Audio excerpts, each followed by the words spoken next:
안녕하십니까 여러분들, 산책처럼 사주입니다. 이번 시간에는요 수토동법과 화토동법에 대해서 말씀드려 보도록 하겠습니다. 아마 화토동법은 많이 들어보셨을 거예요. 우리가 이제 무토하고 기토가 있잖아요. 근데 이 무토의 움직임을 병화의 움직임하고 같게 보고 기토의 움직임을 정화의 움직임하고 같게 본다. 그래서 이제 우리가 화토동법이라고 얘기를 합니다. 그런데 과거에는요 수토동법을 활용했습니다. 그리고 이제 연해자평부터 화토동법을 사용했고요. 수토동법은 그 전에 이제 연해자평 이전에 뭐 명리정종 같은 데에서 다루고 있는 걸로 알고 있고요. 이제 임계수와 무기토의 움직임을 함께 봤더라는 거죠. 이거는 이제 병정화하고 임계수는 엄연히 다른데요. 어떻게 이럴 수가 있는가라고 여러분들이 생각하실 수 있는데요. 제가 생각하는 그 이유, 왜 수토동법이 나왔고, 왜 화토동법이 나왔으며, 왜 우리는 지금 화토동법을 따르는 것이 그래도 맞는지, 거기에 대한 제가 생각하는 그 이유에 대해서 말씀드려보도록 하겠습니다. 우리가 기본적으로 상생상극의 원칙을 이야기하죠. 그럴 때, 수가 이렇게 있고요. 수생목, 동방에 있고, 그리고 목생화, 그리고 화생토, 토생금 이렇게 흘러갑니다. 네. 화가 약간 좀 치우쳤네요. 네, 이렇게. 그래서 금생수, 수생목, 그리고 목생화, 그리고 화생토, 그리고 토생금 이렇게 흘러가게 되죠. 자, 그런데 제가 다른 영상에서도 자주 말씀드렸다시피 원래는 우리가 사계절이 있는 거지 오계절이 있는 게 아닙니다. 즉 봄, 여름, 가을, 겨울이 있는 거지 토와 관련된 계절은 존재하지 않습니다. 계절과 계절 사이에 존재하고 있죠. 그런 거로 엄밀한 의미에서 토는요 간요지동이라는 게 존재할 수가 없는 거예요. 여러분들 요것도 개념을 정확히 잡고 가시면 좋겠어요. 우리가 흔히 갑인, 그럼 뭐 간여지동이다 그러잖아요. 근데 엄밀히 따지면 얘를 간여지동이라고 볼 수가 없습니다. 왜냐면은 인목 안에 지장간에 보시면은 무토, 병화, 간목은 3분의 1만 존재하고 있거든요. 그럼 엄밀한 의미의 간여지동은 을묘가 맞다고 봐야 되겠죠. 지장간 속에 갑을목이 다 들어가 있으니까. 마찬가지로 뭐 금 같은 경우는 신유가 간여지동이 될 거고요.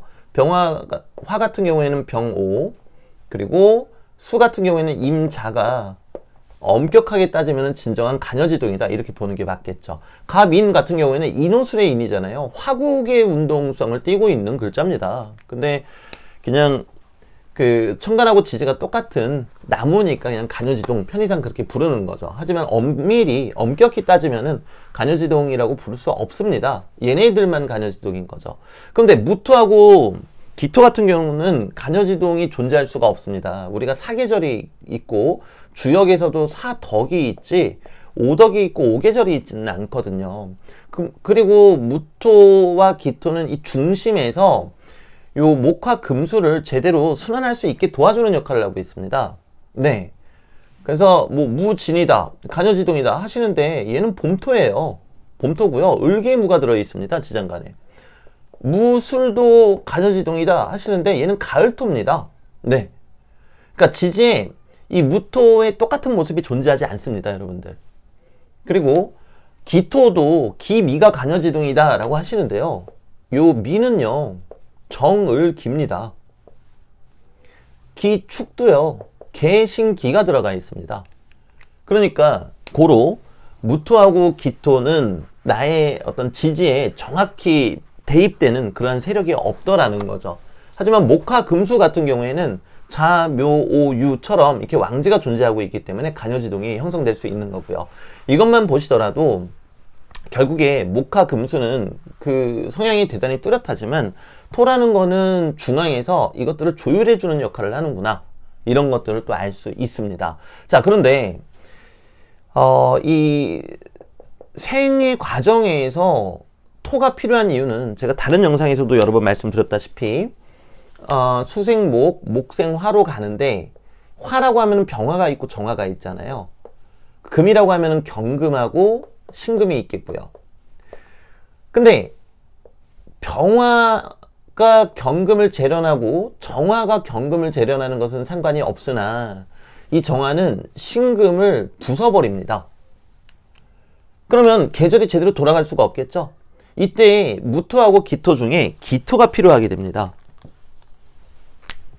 기토가 존재를 해야지 토생금으로 신금을 막아줄 수가 있겠죠. 무토는 무리가 있습니다. 왜 무리가 있겠습니까? 무토는 정화보다도 더 뜨거워요. 신금이 정화의 극에 부서지는 이유는 뜨거워서 부서지는 겁니다. 그렇기 때문에 정화보다 더 뜨거운 무토는 오히려 신금에게 피해를 주겠죠. 자, 그러면은 이렇게 생을 하는 데 있어서 필요한 게 기토가 됩니다. 자, 그런데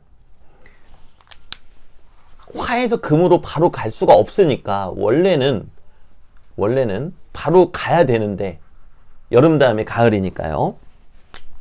화에서 금으로 바로 가야 되는데 이렇게 바로 가야 된단 말이에요. 근데 신금이 부서지니까 이걸 보호해야 되잖아요. 그러니까 기토가 등장을 했어요. 근데 기토는 음간이죠. 기토가 존재하기 위해서는 무토가 먼저 존재를 해야지만 합니다. 무토는 양간이죠. 근데 얘는 너무 뜨겁고 기토로 가면서 온도가 조금 내려가게 되고 그러면서 토로서 보호하게 되는 겁니다. 자, 그러면 경금 입장에서 생각하면은 뭐야, 나는 화의 극을 받으면서 바로 생을 받을 수 있는데 나는 손해보는 거잖아. 그럼 안 되잖아요. 그러니까 무토가 그래서 정화보다도 뜨거운 거예요. 아주 뜨거운 열기를 갖고 경금을 생해주게 되는 거거든요. 마치 화가 생해주는 것처럼. 자, 그러면 이거를 통해서 우리가 한 가지를 알았습니다. 중앙에 토가 위치하고, 이 생의 원리에서 중앙에 토가 위치하는 이유는 결국에 신금을 보호하기 위해서고, 그 신금을 보호하는 것은 기토이다. 근데 기토가 존재하기 위해서는 무토가 먼저 존재해야 된다. 그렇게 되면은 화의 극을 바로 받아도 되는 경금이 손해를 볼 수 있으니 무토는 이 뜨거운 열기를 다 받아서 경금을 재련하게 된다. 무토도 대단히 뜨거우니까요. 물론 병정화가 경금을 재련하는 거하고 형태는 다르겠지만 그래도 시간이 지나면서 얼추 비슷한 모양을 띠게 된다라는 거죠. 때문에 이 토기운이 화기운을 강하게 담고 있는 겁니다. 또 한편으로는 제가 자주 말씀드렸죠. 목화가 양이고 금수가 음이잖아요. 양에서 음으로 가는 것은 대단히 어렵단 말이죠. 그러다 보니까 이 무기토는 물리적인 에너지, 즉 물리적인 에너지는 이 화기운으로부터 나옵니다. 화기운을 포함하고 있어야 되다 보니까 그렇다라는 거죠. 자, 그러면은 수토동법이라는 얘기는 왜 나왔느냐? 이것을 보시면은 화토동법이 왜 나왔는지 아시겠죠? 수토동법은 왜 나온 건가 하면요. 이제 극하는 원리에 대해서 우리가 한번 보잔 말입니다. 수가 있고 여기 목이 있고요. 그리고 이제 금화 호역이라고 하죠. 금과 화가 서로 뒤바뀐다. 또는 금화 교역이라고도 이야기를 합니다. 금과 화가 뒤바뀌어져 있습니다. 이렇게.